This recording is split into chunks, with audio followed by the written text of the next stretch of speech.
നമസ്കാരം, ഞാൻ കവിത. അക്ഷരഭരണിയിലേക്ക് വീണ്ടും സ്വാഗതം. ഇന്നത്തെ നമ്മുടെ വീഡിയോ രാഷ്ട്രത്തിൻ്റെ ക്ലാസ്സാണ്. മൂന്നാമത്തെ പാഠത്തിൻ്റെ നോട്ട്സാണ് നമ്മളിന്ന് പഠിക്കാൻ പോകുന്നത്. നമുക്കിനി നോട്ട്സിലോട്ട് കടക്കാം. മഹാകവി ഉള്ളൂർ എസ് പരമേശ്വർ അയ്യർ, ആ പാഠത്തിൻ്റെ നോട്ടാണ് നമ്മൾ ഇന്നിവിടെ പഠിക്കുന്നത്. ആദ്യം കംപ്ലീറ്റ് നോട്ട്സ് നമുക്ക് വായിക്കാം. അതിനുശേഷം ഓരോ ലൈനായിട്ട് വായിച്ച് അർത്ഥം നോക്കാം. महाकवि उल्लूर का अलग स्थान है, स्पष्ट कीजिए. महाकवि उल्लूर ने गद्य पद्य की सभी विधाओं में साहित्य रचना की. संस्कृत में भी निपुण थे. कॉलेज में पढ़ते समय कठिन पद्यांश की व्याख्या देने की समर्थता देखकर अध्यापक गण भी दंग रह गए थे. अंग्रेजी साहित्य में भी उल्लूर बहुत निपुण थे. अंग्रेजी पर उनका इतना अधिकार हो गया कि उन्होंने मयूर संदेशम नामक मलयालम काव्य का अंग्रेजी पद्यानुवाद भी किया. फिर उन्होंने दर्शन शास्त्र में BA की उपाधि ली. हाई स्कूल का अध्यापक, फिर प्रधान अध्यापक और बाद में सेंसस कमीशन के दफ्तर में क्लर्क, हेड क्लर्क भी बने. सरकारी अर्ध सरकारी कार्यालयों में अधिकारी का पद फार निभाते रहे. ഇനി നമുക്ക് ഓരോ ലൈനായിട്ട് വായിച്ച് അർത്ഥം നോക്കാം. മഹാകവി ഉള്ളൂർ കാ അലഗ് സ്ഥാൻ ഹെ, സ്പഷ്ട് കീജിയെ. മഹാകവി ഉള്ളൂരിന് പ്രത്യേകമായിട്ടുള്ള ഒരു സ്ഥാനമുണ്ട്, അത് വ്യക്തമാക്കിയാലും. അതാണ് ക്വസ്റ്റ്യൻ. നമുക്കിനി ആൻസർ നോക്കാം. महाकवि उल्लूर ने गद्य पद्य की सभी विधाओं में साहित्य रचना की. മഹാകവി ഉള്ളൂർ ഗദ്യ പദ്യ എല്ലാ മേഖലകളിലും അദ്ദേഹം സാഹിത്യരചന നടത്തിയിട്ടുണ്ട്. സംസ്കൃത് മേ ഫി നിപുൺ ഥേ, സംസ്കൃതത്തിലും അദ്ദേഹത്തിന് അഗാധമായ പാണ്ഡിത്യം ഉണ്ടായിരുന്നു. കോളേജ് മേ പഠ്തേ സമയ് കഠിൻ പദ്യാംശ की व्याख्या देने की സമർത്ഥത ദേഖകർ അധ്യാപക ഗണഫി ദംഗ് രഹ് ഗയേ ഥേ. കോളേജിൽ പഠിക്കുന്ന സമയത്ത് വളരെ പ്രയാസമുള്ള ഒരു സംസ്കൃത പദ്യത്തിന്റെ അർത്ഥം വ്യാഖ്യാനം നടത്തുന്നത്, അതായത് അർത്ഥം പറയുന്നത് കണ്ടിട്ട് അധ്യാപകന്മാർ പോലും അത്ഭുതപ്പെട്ടു പോയിട്ടുണ്ട്. അംഗ്രേസി സാഹിത്യമേ ഫി ഉള്ളൂർ ബഹുത്ത് നിപുൺ ഥേ. സംസ്കൃതത്തിൽ മാത്രമല്ല, അദ്ദേഹം ഇംഗ്ലീഷ് സാഹിത്യത്തിലും വളരെ അറിവുള്ള ആളായിരുന്നു. अंग्रेजी पर उनका इतना अधिकार हो गया कि उन्होंने मयूर संदेशम नामक मलयालम काव्य का अंग्रेजी പദ്യാനുവാദ भी किया. അപ്പം അദ്ദേഹത്തിന് ഇംഗ്ലീഷിൽ ഇത്രയ്ക്ക് കഴിവുണ്ടായിരുന്നു. അദ്ദേഹം മലയാളത്തിലെ മയൂര സന്ദേശം എന്ന പദ്യത്തിന്റെ ഇംഗ്ലീഷ് തർജിമ വരെ ചെയ്യാൻ അത്രയ്ക്ക് പാണ്ഡിത്യം അദ്ദേഹത്തിന് ഉണ്ടായിരുന്നു. ഫിർ ഉൻഹോനെ ദർശൻ ശാസ്ത്ര മേ BA, അതിനുശേഷം അദ്ദേഹം തത്വശാസ്ത്രത്തിൽ BAയും എടുത്തിട്ടുണ്ടായിരുന്നു. ഹൈസ്കൂൾ കാ അധ്യാപക്, ഫിർ പ്രധാൻ അധ്യാപക് और बाद में സെൻസസ് കമ്മീഷൻ ദഫ്തർ ക്ലർക്ക്, ഹെഡ് ക്ലർക്ക് ഫി ബനെ. ആദ്യം ഹൈസ്കൂൾ അധ്യാപകനായിട്ടും പിന്നെ പ്രധാന അധ്യാപകനായിട്ടും അതിനുശേഷം സെൻസസ് കമ്മീഷന്റെ ഓഫീസില് ക്ലർക്കായിട്ടും പിന്നെ ഹെഡ് ക്ലർക്കുമായിട്ടും ഒക്കെ അദ്ദേഹത്തിന്റെ സേവനം അനുഷ്ഠിച്ചിട്ടുണ്ട്. സർക്കാരി അർദ്ധ സർക്കാരി കാര്യാലയോ മേ അധികാരി കാ പദ് ഫാർ നിഭാത്തെ രഹെ. അതുപോലെ തന്നെ അദ്ദേഹം അതിനുശേഷം ഗവൺമെന്റും അർദ്ധ സർക്കാർ സ്ഥാപനങ്ങളിലും പല പദവികളും അദ്ദേഹം അലങ്കരിച്ചിട്ടുണ്ട്. അടുത്ത ക്വസ്റ്റ്യൻ.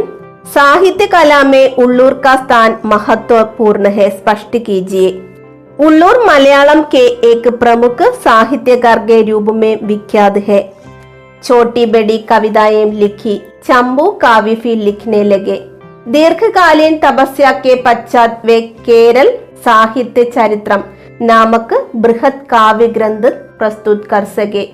उसमें केरल के कई मलयालम रचनाओं का ही नहीं, तमिल और संस्कृत रचनाओं का विशद विवेचन किया है. उनकी भाषा संस्कृतमयी थी, इस कारण कई कठिनाई का सामना करना पड़ा.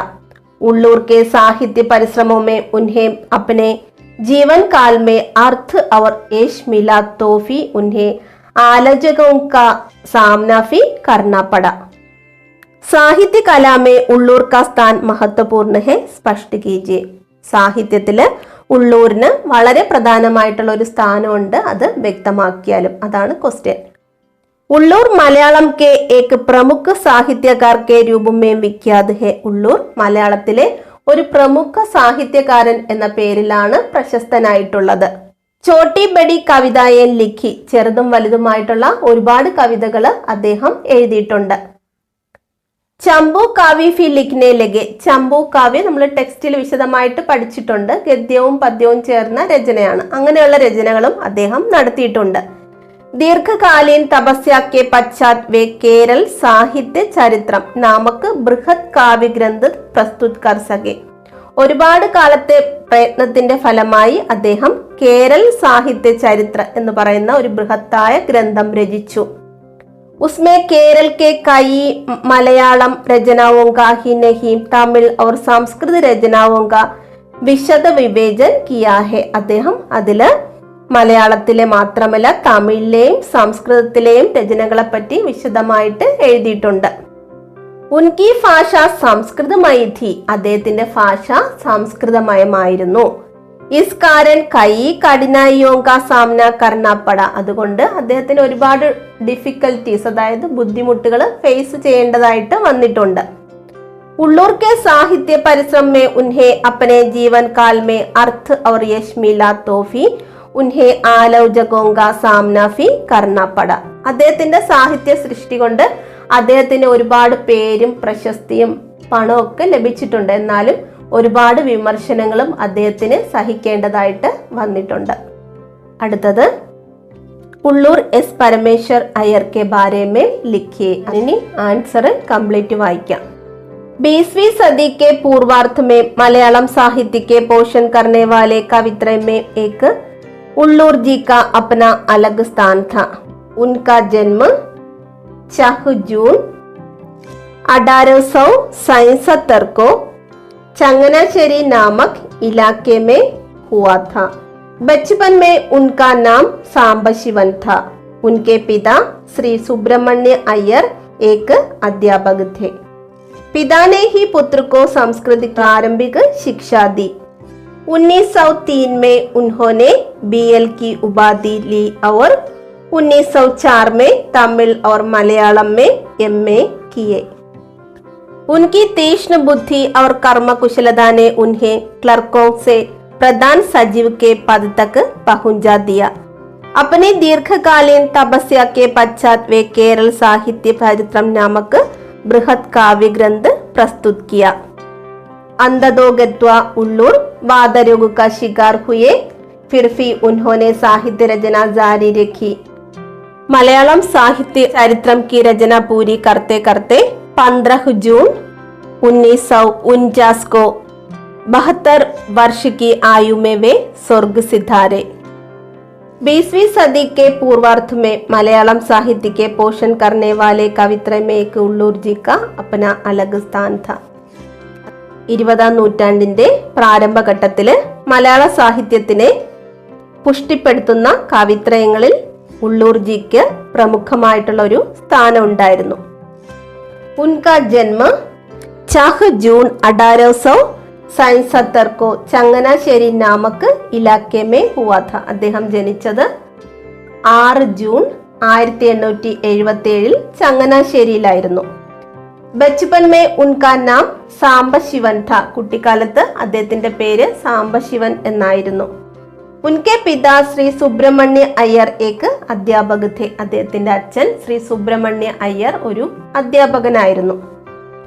പിതാനെ ഹി പുത്രക്കോ സംസ്കൃത് കി പ്രാരംഭിക ശിക്ഷാദി. അച്ഛനാണ് മകന് സംസ്കൃതത്തിലെ പ്രാഥമിക വിദ്യാഭ്യാസം പകർന്നു കൊടുത്തത്. 1903 में उन्होंने BL की उपाधि ली. 1903 അദ്ദേഹം BL പരീക്ഷ പാസ്സായി.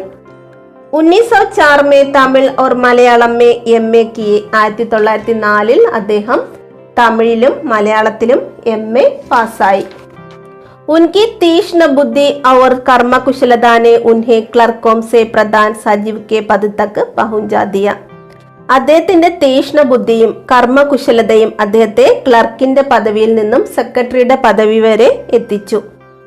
अपनी दीर्घकालीन तपस्या के पश्चात वे കേരള സാഹിത്യ ചരിത്രം നാമക് ബൃഹത് കാവ്യ ഗ്രന്ഥ പ്രസ്തുത കിയ. അദ്ദേഹത്തിന്റെ ദീർഘകാലത്തെ പരിശ്രമത്തിന്റെ ഫലമായി അദ്ദേഹം കേരള സാഹിത്യ ചരിത്രം എന്ന ബൃഹത് കാവ്യ ഗ്രന്ഥം എഴുതി. അന്തദോ ഗത്വ ഉള്ളൂർ വാതരോഗ കാ ശികാർ ഹുയെ. അവസാന ഘട്ടത്തിൽ അദ്ദേഹത്തിന് വാതരോഗം പിടിപെട്ടു. ഫിർഫി ഉൻഹോനെ സാഹിത്യ സാധന ജാരി രഖി. എന്നാലും അദ്ദേഹത്തിന്റെ സാഹിത്യ രചന മുന്നോട്ട് കൊണ്ടുപോയി. മലയാള സാഹിത്യ ചരിത്രം की रचना पूरी करते करते 15 जून 1949 को 72 वर्ष की आयु में वे स्वर्ग सिधारे. മലയാള സാഹിത്യ ചരിത്രത്തിന്റെ രചന പൂർത്തിയാക്കി 15 ജൂൺ 1949 അദ്ദേഹത്തിന്റെ 72ാമത്തെ വയസ്സിൽ അദ്ദേഹം ഈ ലോകത്തോട് വിട പറഞ്ഞു. മൂന്നാമത്തെ പാഠത്തിന്റെ നോട്ട്സ് ഇവിടെ കഴിയുകയാണ്.